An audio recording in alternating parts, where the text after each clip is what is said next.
Okay, thank you so much. So I hope that my paper is going to be interesting and thought-provoking anyway.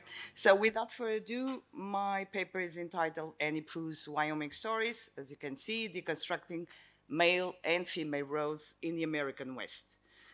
So some of you might know Annie Proulx. She is the author of Brokeback Mountain, so that might ring a bell for some of you. Anyway, in less than 10 years, Annie Proulx published 3 volumes of short stories. Close Range Wyoming Stories in 1999, followed by Bad Dirt Wyoming Stories 2 in 2004, and finally Find Just the Way It Is Wyoming Stories 3 in 2008. So as the titles indicate, or the subtitles really, all these stories have a very specific setting. Wyoming, which is known among other, let's say, nicknames as the cowboy state. So mythically acknowledged as embodying most of the symbolic meanings attached to the American West. Namely, and of course this is in very general terms, Wyoming can be a natural paradise or a howling wilderness, the fitting background for the confrontation between the European, American to be, later American, and the vast new territory. So the wilderness, the frontier, which allowed the formation of an idealized American character, that of the rugged, lonesome, independent, and self-reliant individual, of course, heroic and virile and manly. So, moreover, popular culture, and particularly Hollywood westerns, have also helped to develop a mythical image of the American West as being primarily a male medium in which white male heroes use violence to resolve situations, protect society or community, mostly, of course, women and children. Thus, and again in very broad terms, the Western genre projects a certain ideal of manhood, since the plots center mainly on the stories of men and their adventures. Usually, the Western hero has to endure pain and demonstrate power and control so that order is reestablished within the attacked society and or family. Furthermore, he must show vast skills in order to defeat the villain and evil, and more often than not, the Western hero is played mainly as a young and strong man being capable of displaying endurance, power, and control.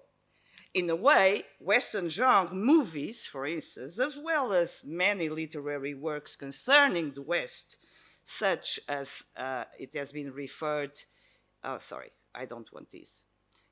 Has been, no, as it has been referred, sorry for this, before, such as Owen Wister's The Virginian and Jack Schaefer's Shane, which provided 2 role models for Western men, frequently offer what American genre movies do, the dominant representation of what Joan Mellon coined as the big bad wolf. So it is a male superior to women, defiant, assertive, and utterly fearless. Repeatedly through the decades, Hollywood has demanded that we admire and imitate males who dominate others, leaders whom the weak are expected to follow. The ideal man of our films is a violent one. To be sexual, he has had to be not only tall and strong, but frequently brutal, promising to overwhelm a woman by physical force that was at once firm and tender. In other words, a hegemonic masculinity, or what has also been defined as hyper-masculinity, is clearly present in the Western narrative. Michael Kimmel defines hypermasculinity as a form of US American masculinity based on racism, sexism, and homophobia, and marked by violent rapaciousness. Wilchens also equates hypermasculinity with emotional toughness and sexual virility. And finally, well, not exactly finally, also Toombs notes that supermasculinity stems from the dominant culture superficial and inauthentic definitions of manhood and masculinity, resulting in a lack of tolerance, respect, or acceptance of difference. Furthermore, and more or less to finish, Campbell and Finney suggest that rural masculinity is not some tinkling adornment on the main animal of masculinity itself. Rather, masculinity is, in considerable measure, constructed out of rural masculinity. The real man of many currently hegemonic forms of masculinity is a rural man. US American hypermasculine rural men sprang from the myth of manifest destiny, which suggested US Americans had a divine right to all lands west of the Mississippi to the Pacific Ocean. The archetype of the American cowboy, reflected in many John Wayne characters, among others, as well as what we might see as his natural heirs, so the detective, the soldier, among other possible male protagonists, has become to many white men the image of a quintessential man. Nevertheless, this framework has been challenged since, as Meisenarmer, I don't want this, argues, static both personally and racially, cowboy masculinity, hypermasculinity, thus embodies impulses that are at base anti-revolutionary. Obviously, a deep-seated contradiction exists in a genre or gender which promises new consciousness and universal transformation, change, through a totalized stasis, no change at all. On the other hand, masculinity, as Kimmel has also argued, among others, is, and it's there, a constantly changing collection of meanings that we construct through our relationships with ourselves, with each other, and with our world. Manhood is neither static nor timeless. It is historical. Manhood is not a manifestation of an inner essence. It is socially constructed. We come to know what it means to be a man in our culture by setting our definitions in opposition to a set of others, racial minorities, sexual minorities, and above all, women. So in the last 2 decades of the 20th century, many standard visions, and particularly the ones about the West, have been challenged by a new Western history, which has encouraged different approaches to the so-called, let's say, meta-narrative of the West. The latter, of course, being essentially ethnocentric and nationalistic, because, of course, according to Limerick, Indians, Hispanics, French Canadians, and Asians were at best supporting actors, and at worst, invisible. And I would add, women of all ethnicities were nearly as invisible. So Proulx's Wyoming stories, short stories, have been appraised as offering another perspective on the West, particularly because she seems indeed to undermine any idealization of the features generally attributed to the American West, mainly the ones which deal with the representation of male and female roles. By and large, the collections explore the main difficulties met by different characters, chiefly men, immersed in hard, isolated places where all possibilities of a better life seem to be disappearing when faced with either the forces of progress or the longing for an imagined idyllic past.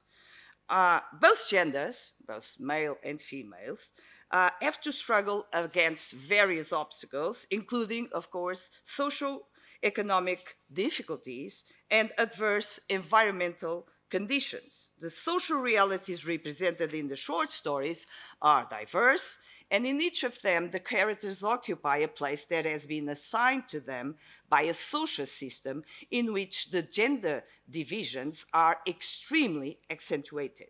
Heteronormative white male patriarchy is everywhere, and those who do not fit the pattern are prone to be eliminated either physically or psychologically.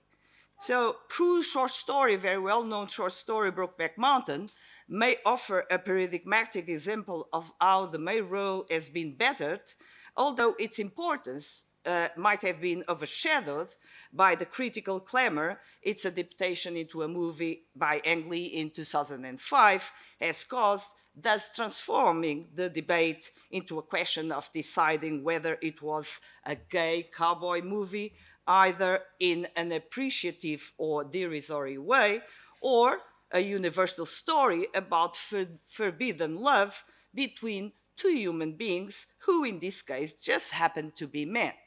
I shall not deal with this particular story since it has already been the focus of numerous discussions. More to the point, I am interested in how Annie Proulx's short stories show a culture that expresses a clear preference for men as the natural leaders and quintessential incarnation of Old West ideals, and women occupy an essentially secondary and auxiliary position.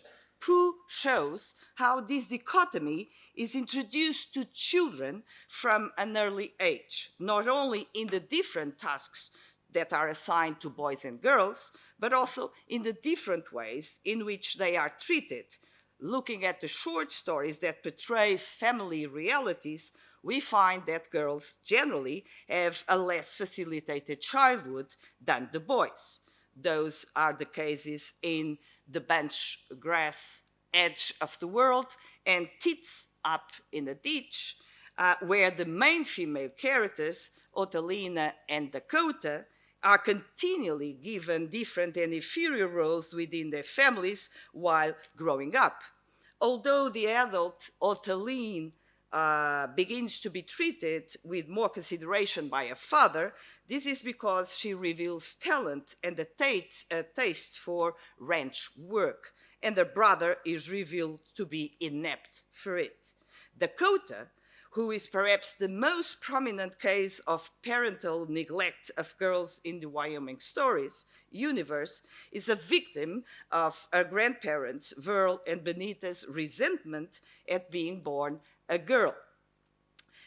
She is educated without any kind of affection, neglected to the point of not knowing the date of her own birthday, and treated more as Benita's helper in daily chores than as her own blood, and thus she grows insecure and without great personal ambitions, ending in prison in a doomed marriage.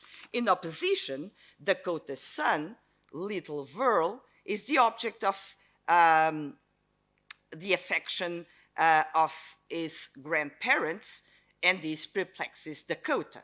So this is a very long quotation, but you see, among the privileges of Western malehood from which the baby benefit were open dams of affection in Benita and Verl. Dakota was amazed at the way Verl hung over the infant's crib, mouthing nonsense words, but she understood what had happened. It was the same knife slice of lightning love that had cut her. She could not believe how solicitous they had become. It was as though their icy hearts had melted and the leg whippings had never happened, as though they were bound by consanguineous affection instead of grudging duty in obeisance to community mores. She marveled that this change of hearts was rooted in involuntary love, a love that had not moved them when they brought her as an infant to the ranch. Perhaps even more striking are cases of sibling violence, in which young men behave abusively and respectfully towards their sisters, reflecting the misogynistic attitudes they see reproduced in the family nucleus or in the social reality that surrounds them. In Dump Trunk, Christina and Rose, a couple of lesbians, recall their childhoods and the physical and psychological violence they were subjected to by their brothers without anyone intervening in their favor. As far as Christina is concerned, it was above all Bobcat's, her brother, verbal cruelty that left its mark. As children, they had punched and fought, and Bobcat had several times choked Christina until she passed out. The name-calling was perhaps worse than the physical abuse, for he had taunted her constantly, telling her she was ugly, that she smelled bad, and that she would do the world a service if she shot herself in the brain. And he sometimes pointed his .22 at her and said, pow. Rosie's case is particularly shocking given the sexual content of her brother's abuse. Rose had suffered, and now I'm quoting, suffered more than Christina, for her brother Clay, 80 years older than she, had sexually assaulted her from the time she was 5 until she left home. These cases are just examples of the way women are sacrificed at the altar of patriarchy, marginalized within their families and society, and relegated to a position of inferiority to men since a very young age. Furthermore, men use women and the female body as a means of reinforcing confidence in their own virility and defending, of course, their dominance. Growing up in the context of a culture that early instilled in them the idea of the privileged status inherent in their masculinity, but also pressured them to adopt certain restrictive patterns of behavior, boys become men believing that women live to serve them and that the best way to assert their superiority is to brutally impose it on the opposite sex. Gender violence thus appears not only as a right, but even as a duty. In the face of an image of virility they are pressured to honor. Thus men take advantage of their power status to freely exploit and disrespect women, which in turn allegedly contributes to further consolidate their position of dominance. The story, A Lonely Coast, is just one example, among others. The only story in close range narrated from a first-person perspective, it deals in part with the narrator's gradually unfolded story of how, leaving her husband of 9 years after she discovered him having sex with the 15-year-old daughter of their hired hand, and in a possible situation not only of pedophilia, but also rape, she went to live in a tiny trailer and began working part-time as a waitress and bartender. The other part of the story concerns 3 other women, Josanna, Palma, and Ruth, divorced, single mothers, all victims of misogynist behavior and gender discrimination in their workplaces, leading a life of constant struggle against several adverse situations. In this short story, we find the most notorious case of physical violence when the first-person narrator describes the brutal reality of marriage of the 3 women. So I'm not going to read it all, you have it there, the end. This instinct extends to anger, the lightning backhand slap, the hip shot to throw you off balance, the elbow, a jerk and wrench, the swat, and then the serious stuff that's meant to kill and sometimes thus. Notice the fact that the violence and temperamental nature of Wyoming man, is associated with dealing with cattle. So the rural man, okay? Women are thus also indirectly compared to animals in the way they are raped and treated with disdain, and on the other hand, this just reinforces the paradigm of ruler masculinity. In this same story, there is another perverse and calculating kind of emotional abuse in the way manipulation and psychological games are used to purposely downplay women. In this case, to the unhealthy nature of Josanna Sky's relationship with Elk Nelson. Desperate for company, Josanna submits to all manner of the respectful behavior that Elk has towards her. Playing dangerously with Josanna's emotional stability, Elk takes complete control of his girlfriend and in an attempt to bolster his self-image as a dominant and virile man. Similarly, the way he seduces and engages sexually with various other women throughout the narrative is an attempt to affirm male power, and in the end, it was the probable cause of his death and Josanna's. Finally, the sexual objectification, to which Elk subjects the women he encounters brings us to a final type of violence, sexual abuse.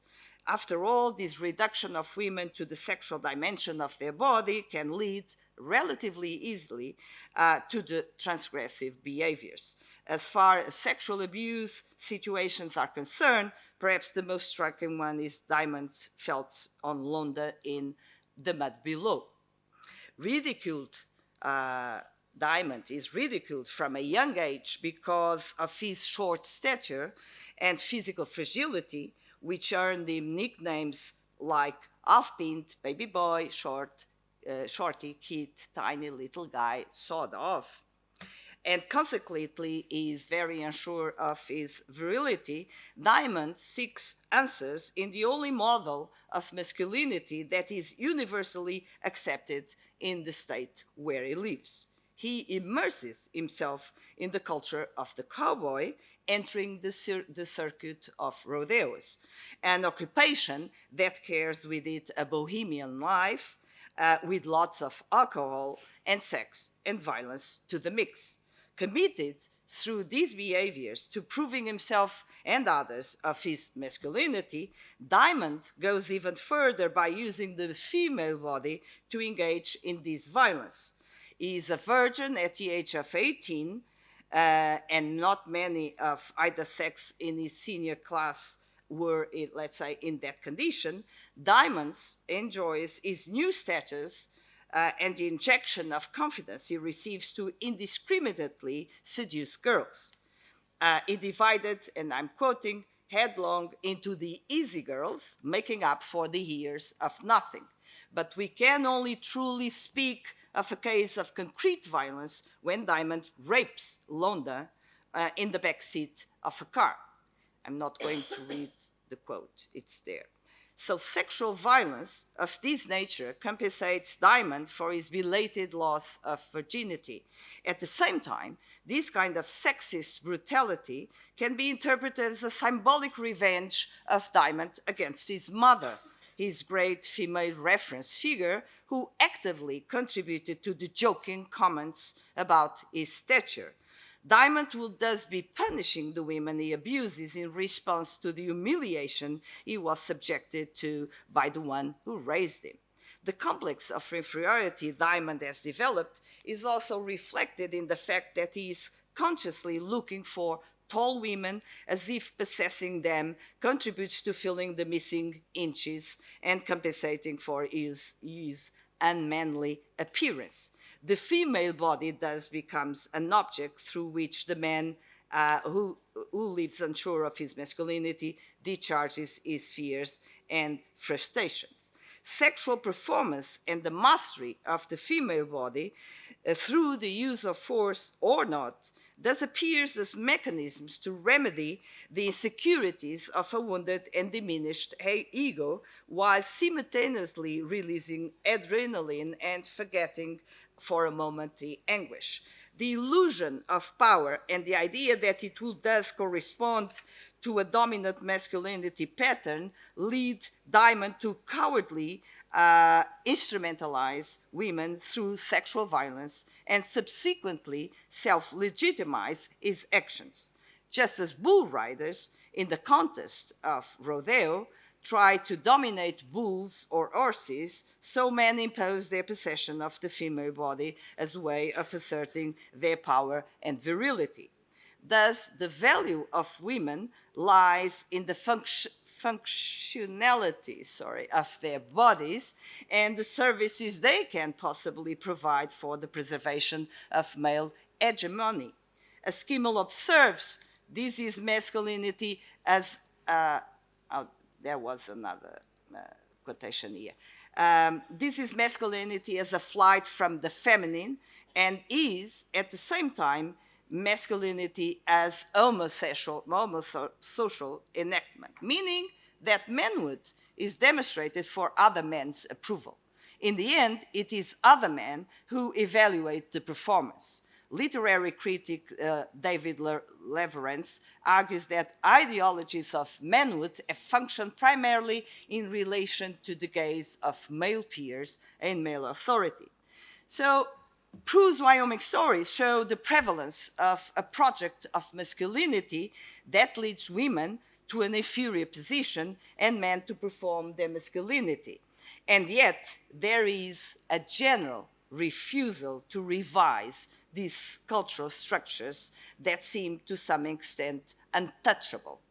Despite the difficult and austere surrounding reality, few find reasons for change, and when they try, they are either killed or get killed or maimed.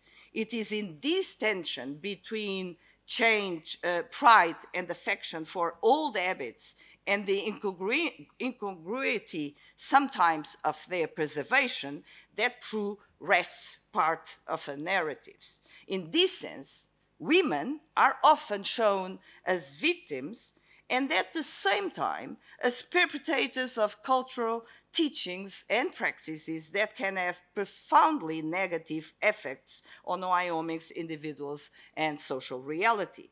The idea of women as educators and essential elements in the preservation of Old West cultural models could find no better expression than in the Christian women's books circle in Tits Up in the Ditch. In this reading group, that, as its name implies, is composed only of women, its meetings are dedicated to the analysis and sharing of books that serve as vehicles for the perpetuation of those ideals. So the book circle, always striving to do good and become better, favored memoirs by old cowboys and ranchers who personified grit and endurance. Thus, despite the insistence that the project on masculinity is so discriminatory and unfair to women in social terms, women continue to play a key role in preserving its structures. In the end, Proulx's Wyoming collections also show our awareness that hegemonic masculinity patterns in the American West and in the nation, by the way, it's not, the American West is just the example, still play a powerful role in shaping events and in both men and women's behaviors and role in society. Thank you so much.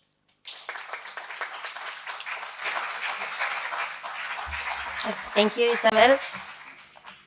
Hopefully we'll have some minutes at the end of the panel for questions, comments, etc. And now, well, our second speaker, my good friend Monica.